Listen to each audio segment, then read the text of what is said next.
Hey guys, it's Austin. One of the first things that I was so worried about when Emily and I bought our fifth wheel RV was how do I hitch it? So today, I'm going to show you guys how to hitch a fifth wheel RV to this fifth wheel hitch. So first thing you do is, of course, make sure that the RV is ready to be hitched. So you bring your slides in. Of course, making sure that there's nothing on the floor that could be interfering or could kind of get up under that slide. So we vacuum like 300 different times? Yes, we vacuum a lot. Make sure there's no rocks or anything that can get underneath that slide and damage it. So we have an older RV. It's a 2010 and it does not self-level, so we have to use these front jacks here to raise and lower the front. And then we've got back jacks that are basically just for stabilization only, so we're not going to be able to press that button and, you know, be auto leveled. So I don't know if it's different for that type of fifth wheel, but if you do have these just two front jack motorized front jacks, this is going to be a great video for you. But again, I'm not sure if this is the same for a fifth wheel that auto levels. So we're always going to leave our wheel chocks. We go a little overboard, but we've got the scissor chock, we've got a back chock, we've got a front chock, and we're always going to leave these in until we're hitched, and then we're going to pull them once we know we're attached to the truck and everything is safe. But these are always going to stay until we're finished. And the first thing we're going to do is we're going to bring these back jacks up, because if you think about it, if we're going to raise this front end up to reach the hitch, we don't want to put excess pressure on those back jacks because they could snap, they could bend, they could break, you know, a lot of different things, but we don't want to damage those. So the first thing we're going to do is bring those back jacks up.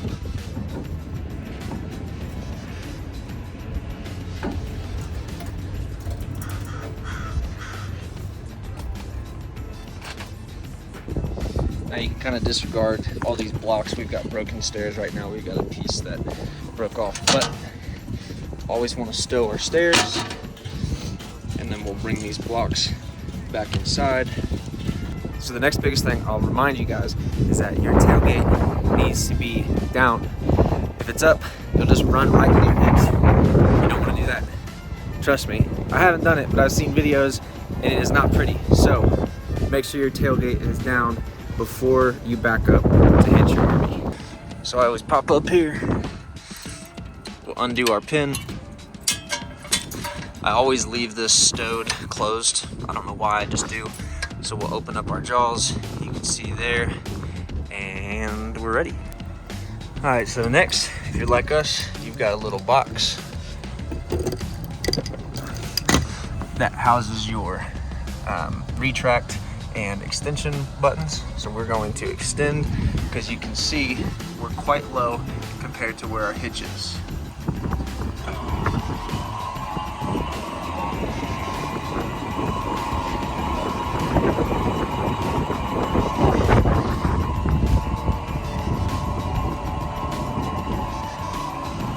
So we're extending up to be able to reach our fifth wheel hitch.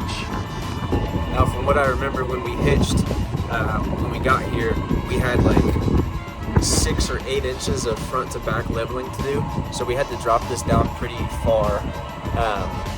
So it's going to take a little bit to get up to our hitch height, but that's totally fine.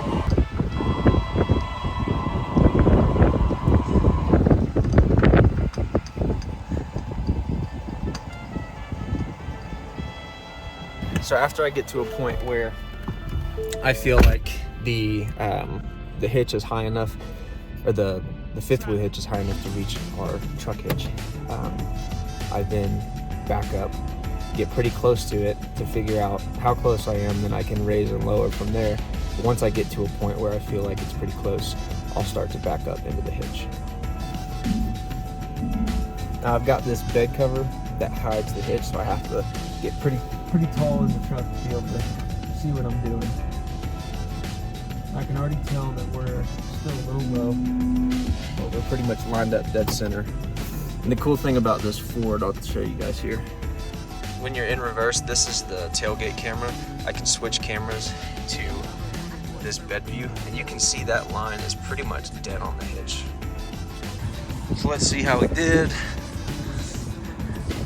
We're looking pretty perfect. So you can tell, it might be hard to tell from the camera, but we do need to go up just a tad, probably an inch or two. So from here, we'll just extend a couple inches. And a little bit more. Show you guys what I'm seeing here.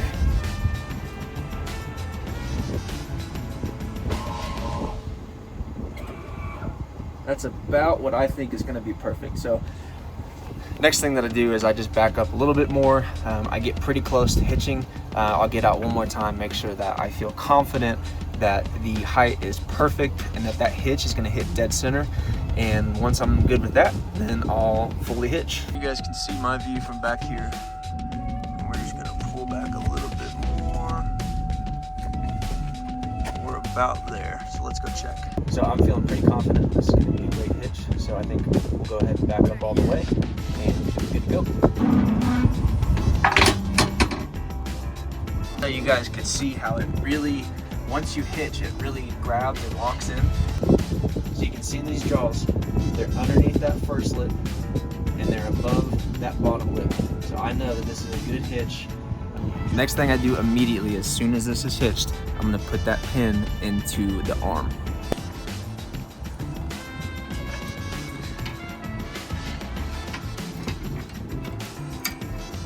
I always give it a nice little squeeze. You know we can't go anywhere. And then next, we're gonna retract all the way down.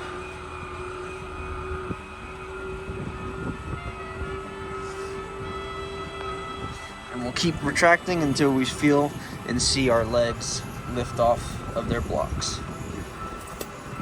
So you can see it there. It just lost its tension. One thing that I've never quite understood is the tug test. I don't know if it's just an old thing that people do or if it was just a fail-safe, but to me, I have never done a tug test. That's essentially where before you take off, before you remove your wheel chocks and everything, you basically put it in drive and you pull forward just a smidge and make sure that your hitch is safe. But to me, these BW hitches are so freaking awesome and so badass that once those jaws are down and I lock that pin, this thing isn't going anywhere. So as long as I see those jaws between those two lips, then I'm golden. So I've never personally done a tug test. We've driven, I don't know, 15,000 miles this year, something crazy. So I'm not worried about it. BW makes a great hitch, so I've never done a tug test. So we'll bring these guys all the way up.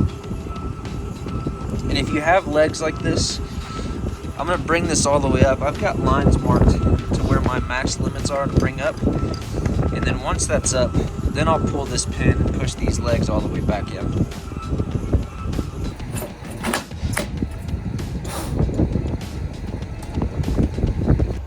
Next step, absolutely crucial. Before I even close the tailgate, before I even move away from this spot here, I'm taking my emergency trailer brake. This pin pulls out of here. This becomes disattached or detached, and this becomes detached. If we turn too far and this pulls out, it will engage those back brakes on the trailer and will completely stop it.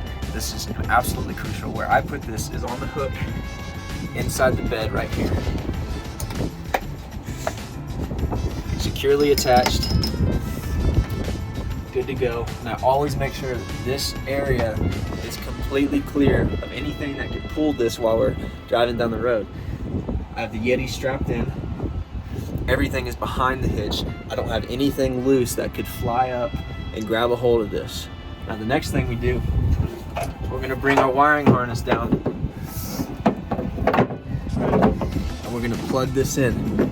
I always do these two things directly after raising the front jacks up before I do anything else.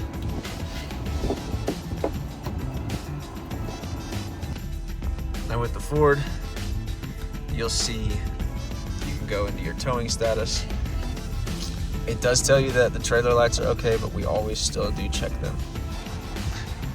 Hello, Morris. So, next thing that my wife and I do is we always check the lights. So we'll start with the warning lights.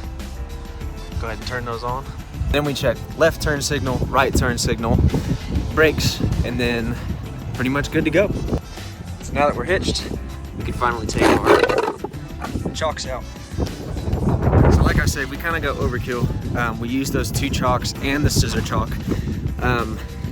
In the course of us getting to our place and kind of moving around and everything, typically these 2 chalks don't really end up taking any pressure or any load, because we always do those scissor chalks first and then add our kind of backup chalks.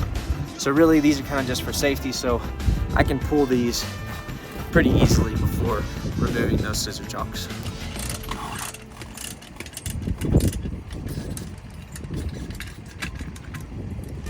So now that we're hitched and we've got all of our chocks removed, I always just do a full walk around and make sure that everything is good to go.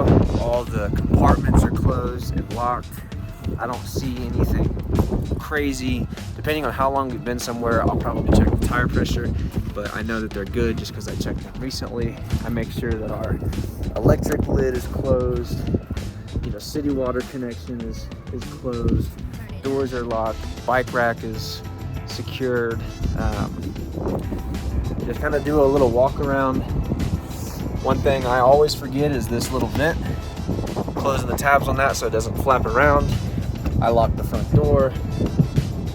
I put the handle over top of the door, and I'll just go back under here to the hitch and just give it one more look and make sure that for some reason nothing has changed since I hitched.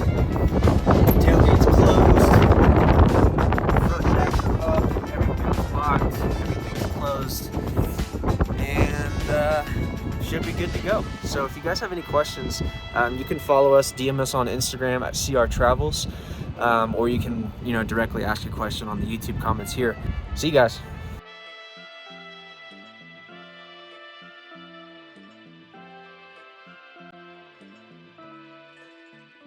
Trap.